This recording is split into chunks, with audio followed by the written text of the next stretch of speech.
Hello and welcome back. We will be covering Chapter 3, Molecules of Life, Molecules of the Cell, also known as macromolecules.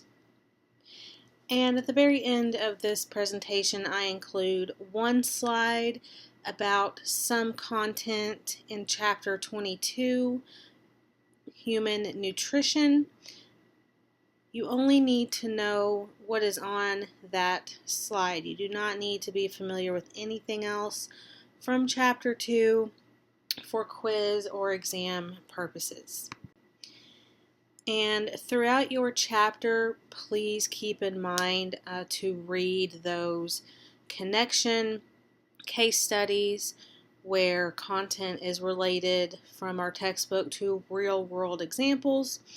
One of them deals with lactose intolerance. So somewhere in your chapter, make sure you pay attention to that information about lactose intolerance, what it is, how it's developed, etc.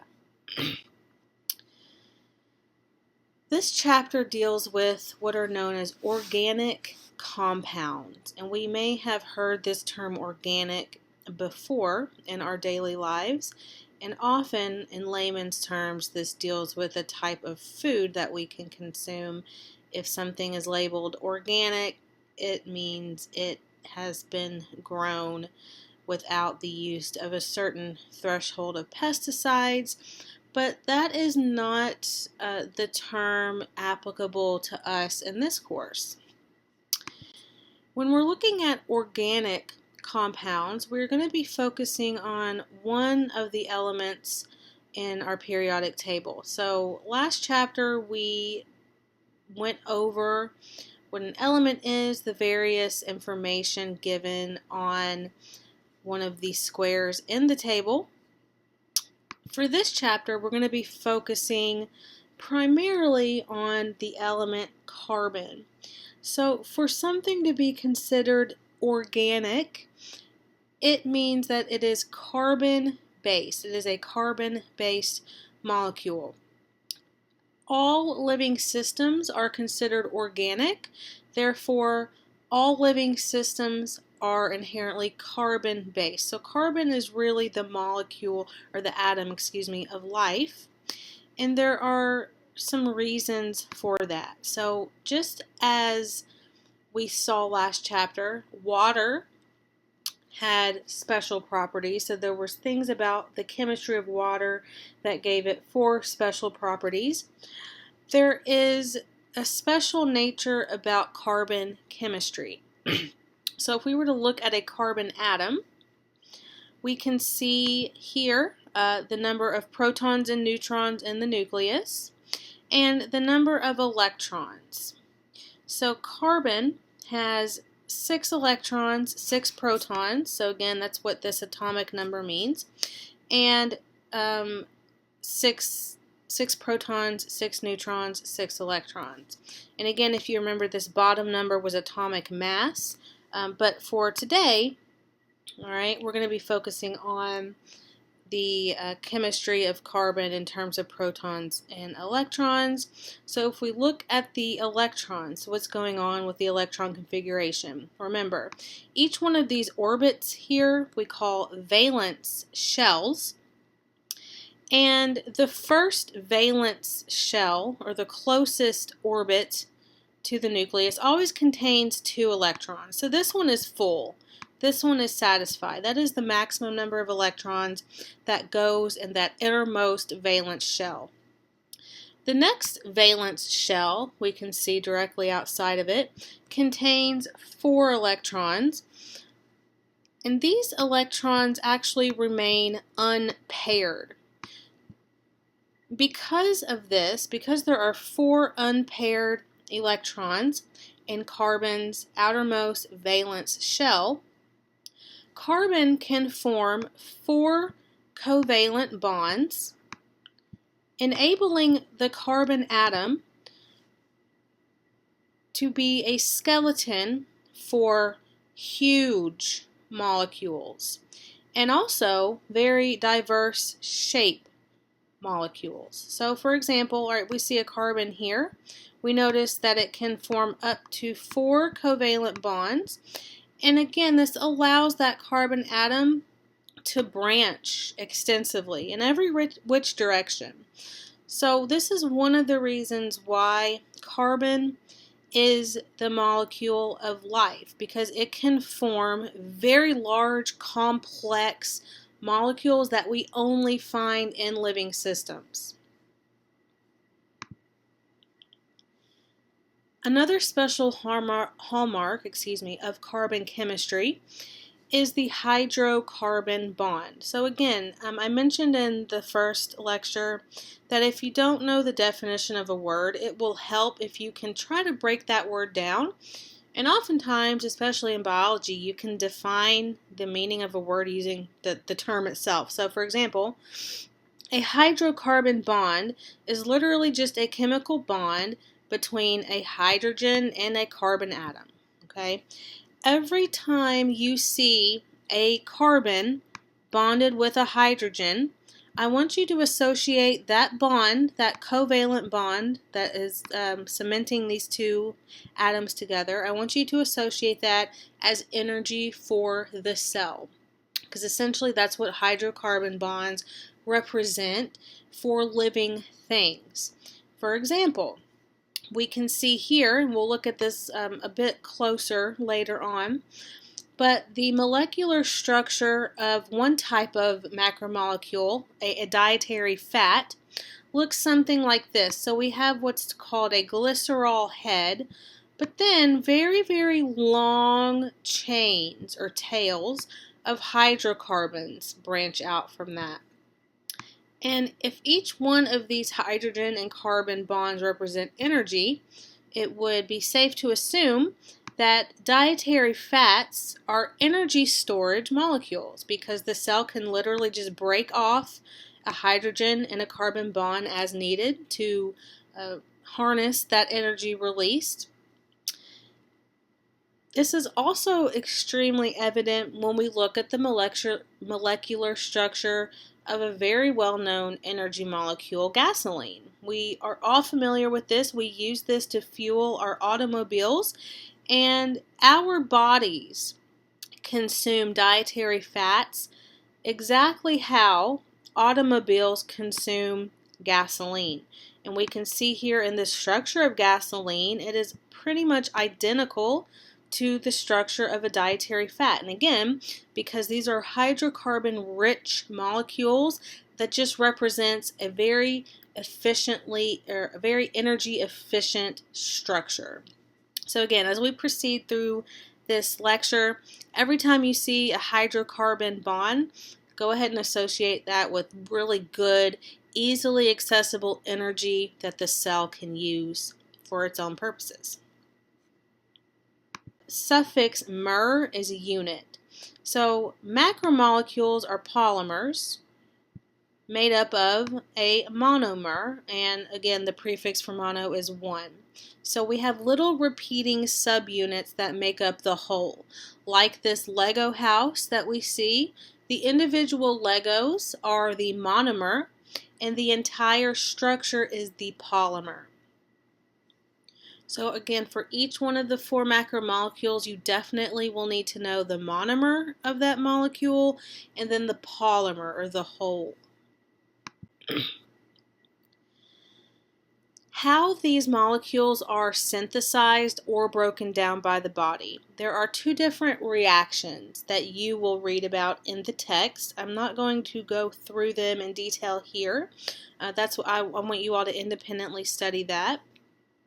Basically, these molecules can be built through dehydration reactions. So we can have a monomer plus a monomer, and the body will use different enzymes and proteins, different cellular machinery to join these together.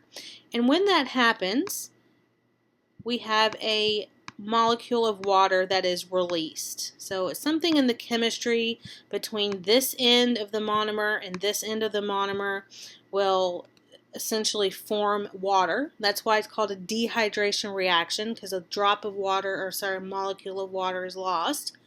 And the inverse, when we're trying to break down, like when we're digesting food, when our bodies are trying to break these things apart to further process and utilize them, our bodies are able to insert a molecule of water right in between the two monomers, and that is what is called hydrolysis.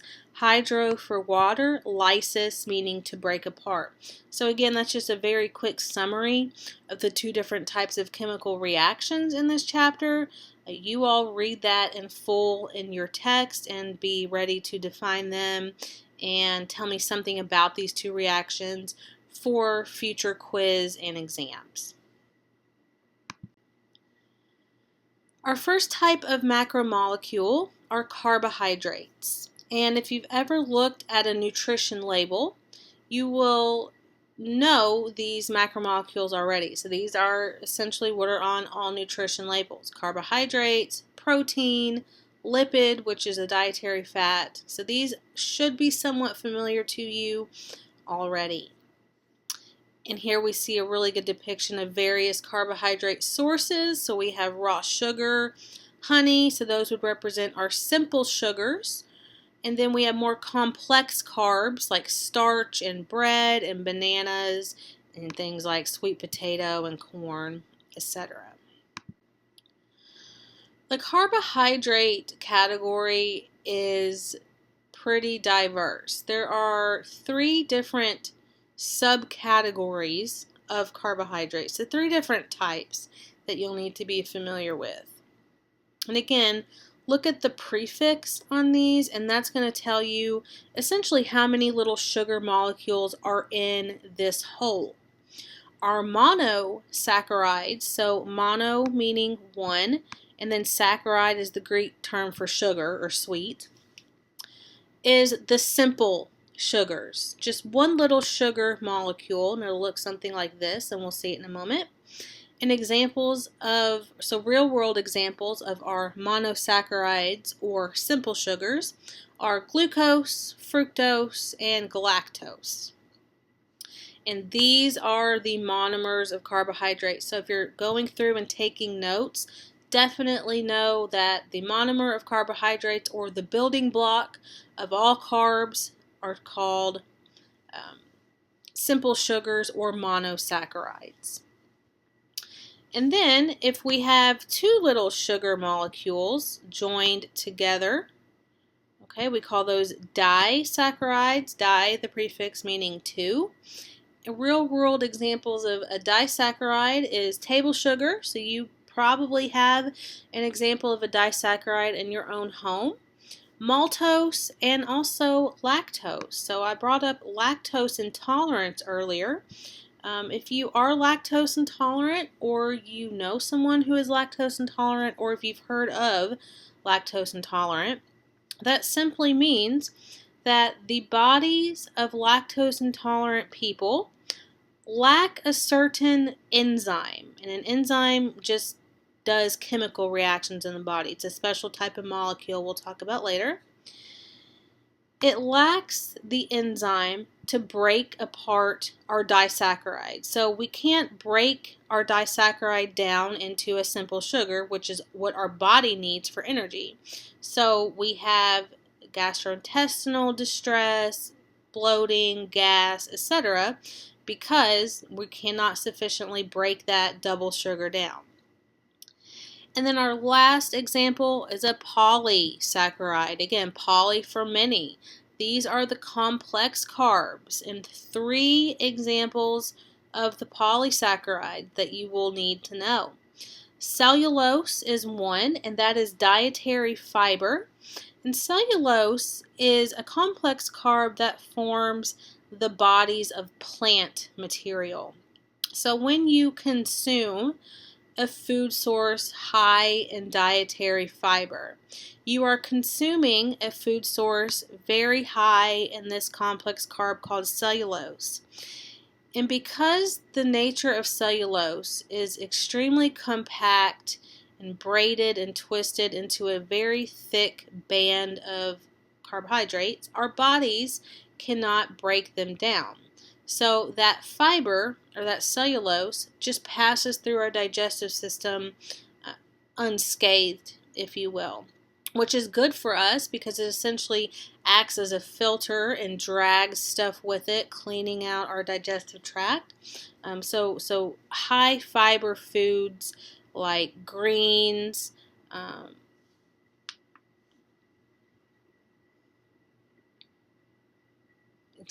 for example, would be good sources of fiber. Starch is our second type of polysaccharide. And this is also found in plants, but this is how plants store extra energy in the form of starch. So a starch molecule is essentially one long chain of simple sugars. And when the plant needs energy, it'll just break off the simple sugars as needed. And when the plant is making energy through photosynthesis, it'll just hook on excess sugars that it produces to store for later. Now, when we consume a starch source like bread, that is a starch source, our bodies can break that down and use that for energy. Our third type of polysaccharide is called glycogen, and this is the only one of the three found in animals. And biologically speaking, humans are animals in terms of our cellular machinery. So this is how our bodies store extra carbohydrates. And we store extra carbs in our liver, so there are same thing as carbohydrate actually. If we broke the word carbohydrate down, again, it's just literally composed carbon and hydrogen mainly, with a little bit of oxygen there. And remember, every time you see a carbon and a hydrogen bond, you have to associate energy use for the cell. So carbohydrates were primarily energy sources. So in your text, there's another real-world connection case study, if you will, about sugar in the American diet and how we consume far too much. So definitely give that a read. And on your own, for your own knowledge, go ahead and research high fructose corn syrup, what that is, how it's made, and how that is influencing the American diet.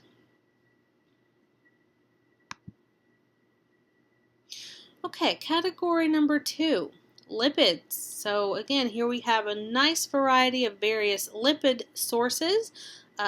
Butter, the fat in salmon, we've got some preserved meats and cheeses, and we even have some really yummy things like cheese balls and donuts and french fries. So all this stuff that's extremely yummy, but may or may not be necessarily good for us. Versus same with lipids. So again, they represent a good store of usable energy for the cells, as seen in these carbon and hydrogen bonds.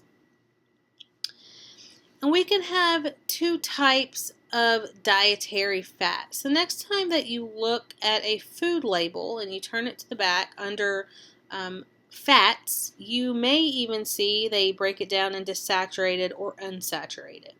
So we're going to take a look at what it means for something to be a saturated fat versus an unsaturated. And if you have heard these terms before, what comes to mind when I mention a saturated fat? So typically, things that are solid at room temperature would be a saturated fat. Butter, for example, lard, cheese, etc. Okay, if at room temperature it is a solid, it means that fat is saturated.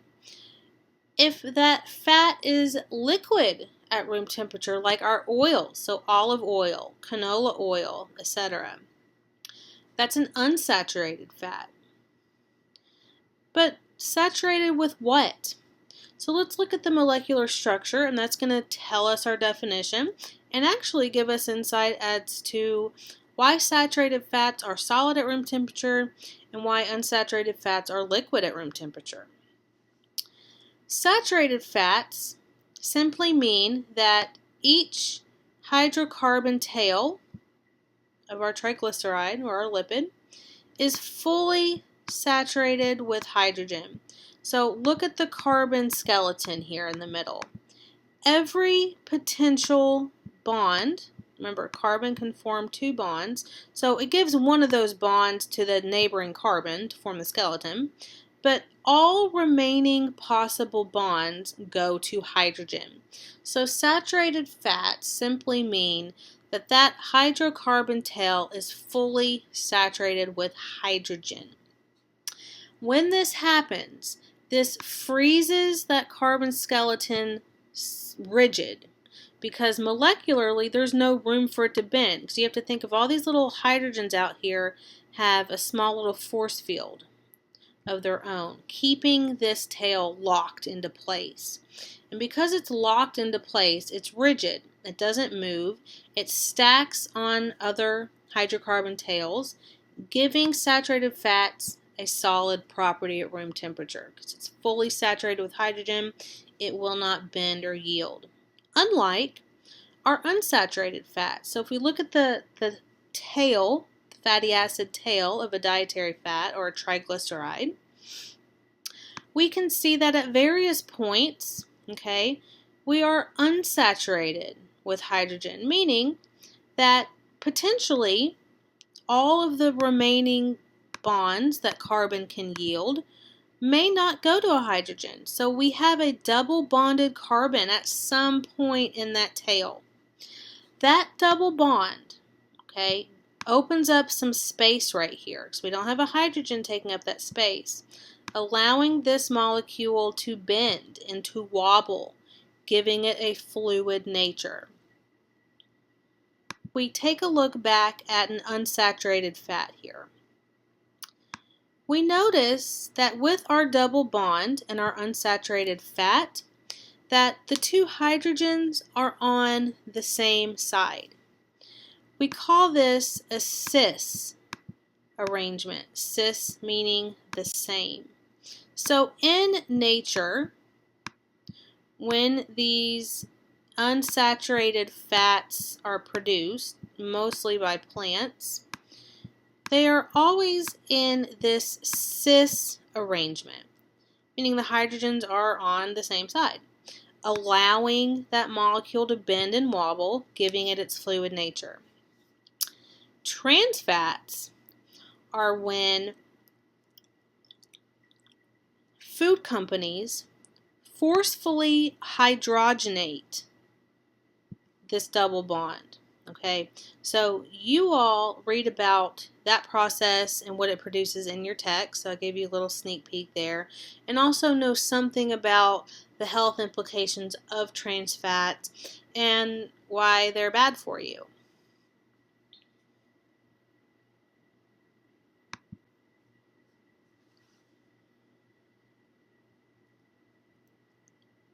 Our second type of lipid is called a steroid. Now again, I mentioned that lipids are a very diverse category because again, we have everything from dietary fats like triglycerides, which were the saturated and unsaturated fats, and now we have things like steroids.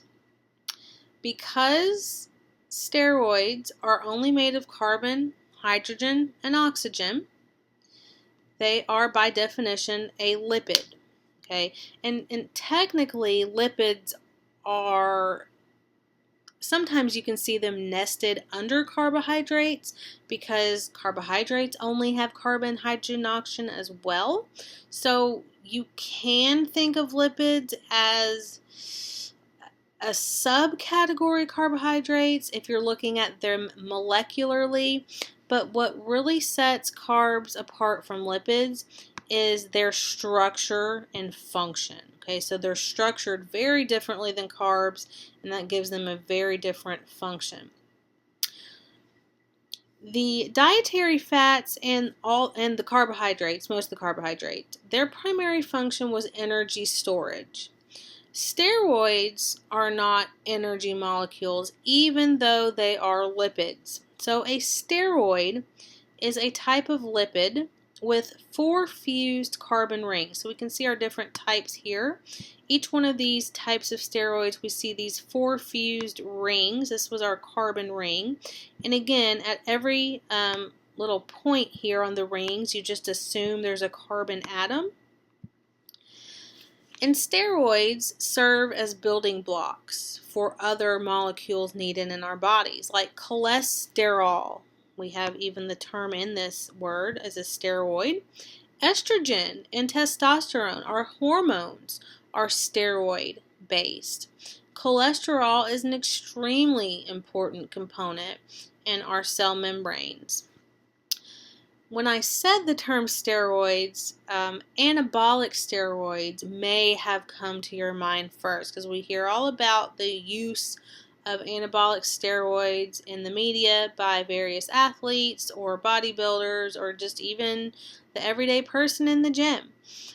But that is not the same thing as cholesterol, estrogen, or testosterone that is naturally made by our body. So again, in your text, there is a section about anabolic steroids. Make sure you read that and you know something about them. You're able to compare and contrast an anabolic steroid with these naturally occurring steroids.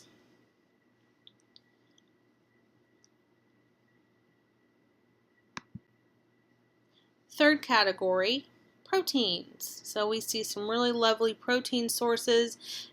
Usually the muscle of animals is going to be chock full of protein. Nuts, legumes, fishes, even yogurt, etc. are all wonderful protein sources. When I mention this initial amino acid structure, how do we know which ones to put where?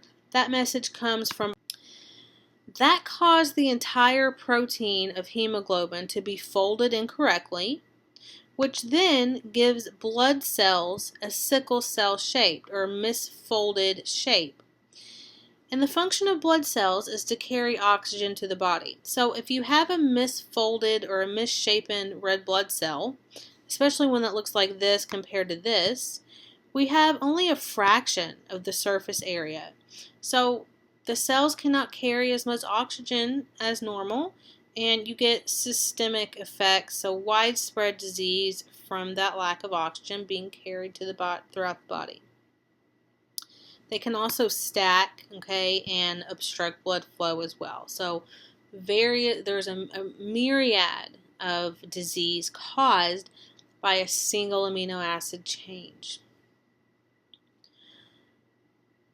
There are infectious little protein entities that exist out there in nature. They're called prions, which are, again, just misfolded or misshapen proteins that actually turn virulent, or they can infect and cause disease. And that is the case in terms of mad cow disease. It's caused by a misshapen or misfolded protein that then trigger other proteins in the brain to become misfolded, and then it causes widespread cell death. So that's why it's called spongiform encephalopathy. It causes holes in the brain matter, basically, and that's why the cows go mad, because their brains are being eaten away by this misfolded protein. Same thing with Kuru disease, very similar to mad cow, an infectious protein called a prion. Misfolded triggers further misfolding of proteins in the brain, causing massive brain death. Our DNA tells the cell which amino acid to put in which position.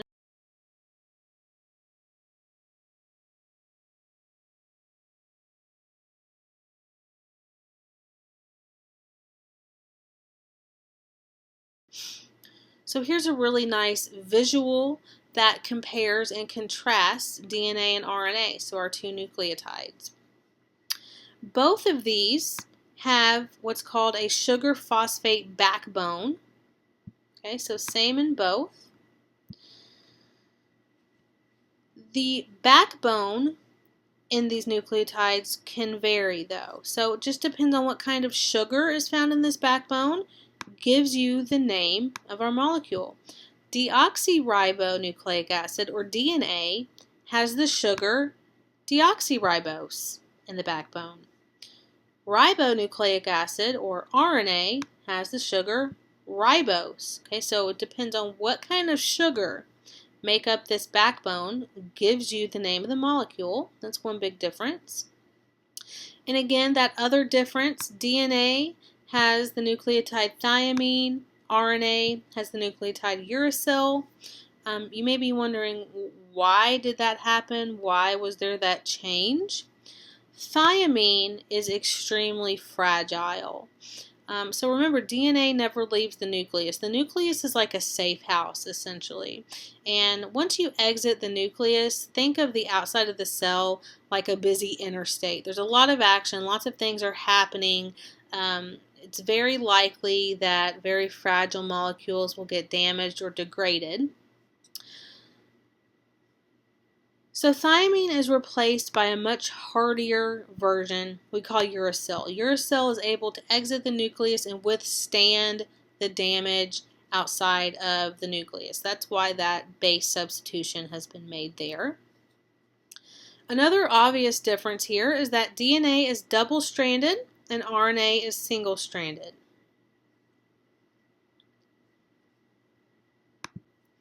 So let's try one of these base pairings for ourselves.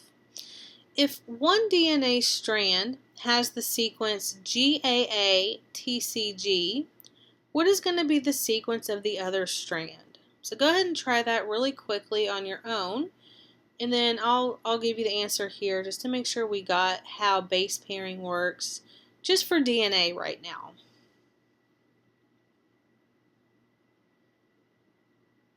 So think back a few slides ago. I gave you the base pairings for DNA. So what were they? A always pairs with T. G always pairs with C. So this G, what would it be paired with? C. What would the A be paired with? T. T. What does T pair with? Well, A. G base pairs with C. And of course, C will pair with G. And that's all we do when we're base pairing DNA. You literally just find, all right, what it pairs with, and you write that on the opposite side. So that's how we would base pair a strand of DNA. Be able to do that for an upcoming quiz or exam.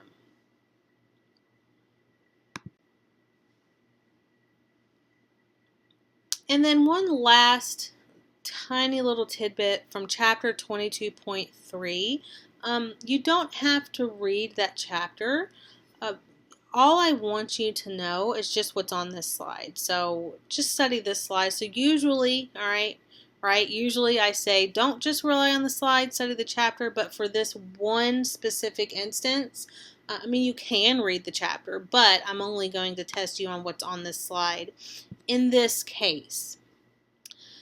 So those macromolecules, specifically the nutritional ones like carbs, lipids, and proteins, provide fuel for cellular work or provide the base materials for cellular work, building blocks, nutrients, etc.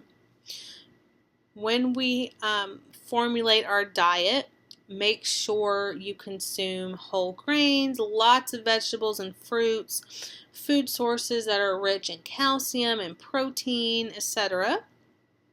Try to limit the amount of fats, especially trans fats. So probably after this you'll go back and reread or look up trans fats and why they're bad for you.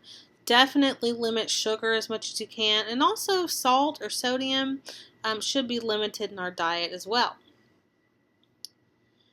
The term calorie is a measure of the energy stored in food. So again, look at a food label and you'll notice right at the very top it gives you the calories in that unit of food. So let's say if something had 300 calories, Well, 1 calorie is the amount of energy required to raise the temperature of a gram of water by 1 degree Celsius. And that's pretty significant. Okay, so if you got something that's 300 calories, that is a lot of potential energy stored in the bond of those foods. That's what calories mean, and why we need to limit our caloric intake, because that's actually a substantial amount of energy stored in the food we consume. And we only need approximately, I think for women, it's about 2,000 calories a day to keep our bodies running effectively. Men, it may be 2,500, okay? But the American food system has just laden our diets with calories far beyond that, which is why obesity is a rising problem in this country, because we're just consuming too much stored energy, and that stored energy will eventually turn to excess fat.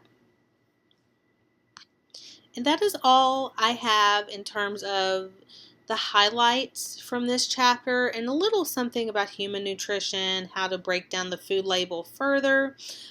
So again, make sure you read this chapter thoroughly. You know which elements are in which molecules, the monomers and the polymers, the function of these macromolecules in the body, and read about the extra studies in the chapter, like lactose intolerance, sugar in the American diet, and trans fats. And as always, please let me know, reach out to me if you have any questions. I hope you have a wonderful rest of your day, and happy studying.